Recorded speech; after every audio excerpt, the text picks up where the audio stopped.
Welcome back. Now, it's quite possible that the individual that you've added to your business team, you want them to begin to manage some of the activity on your Trello board. However, you don't want them to manage everything. And so you'll notice that there are two sets of boards that are available to team members, and then one board that is not. So what we're going to do is we're going to add our team member as an admin to a certain part of our board and leave them off as admin as another part. And to do that, we're going to go into this team where they are a member, and we're going to go into their profile, and you'll notice that they are a normal user. We're going to then go to the drop down arrow, and then we're going to click admin. And you'll notice that Trello says that they'll be able to view, create, and edit team boards now and create settings for the team. So what we're going to do is we're going to make them an admin.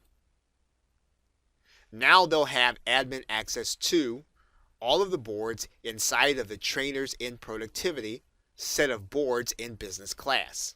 Now you'll notice when they are first added, they can create a new board within the team. However, they still don't have access to the other team boards. So we'll need to go back and take a look at our settings to make sure that this individual can then edit the content and the settings in our existing boards. So we're now going to come back to this board, being more productive. We're going to open it up, and then we're going to invite our team member to this board.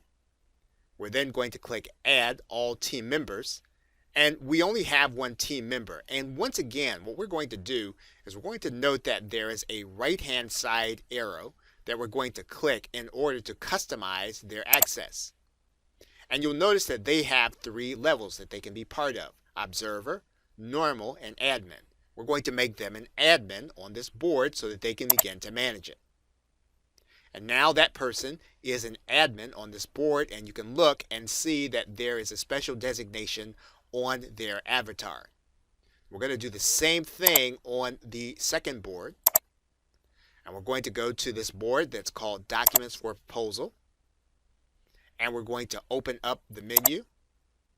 We're going to click Invite. We're going to add in our team member, but we're going to customize their addition by clicking this right-hand side arrow. And we're going to add them as an admin. Then we're going to close it up. We're going to note that they are now designated by the special icon on their avatar. And now we'll take a look by logging in as that person. And you'll notice now that not only can the person create boards and teams, they also now have access to the two boards in order to make changes. Okay, so with that, thanks, and I will see you in another video.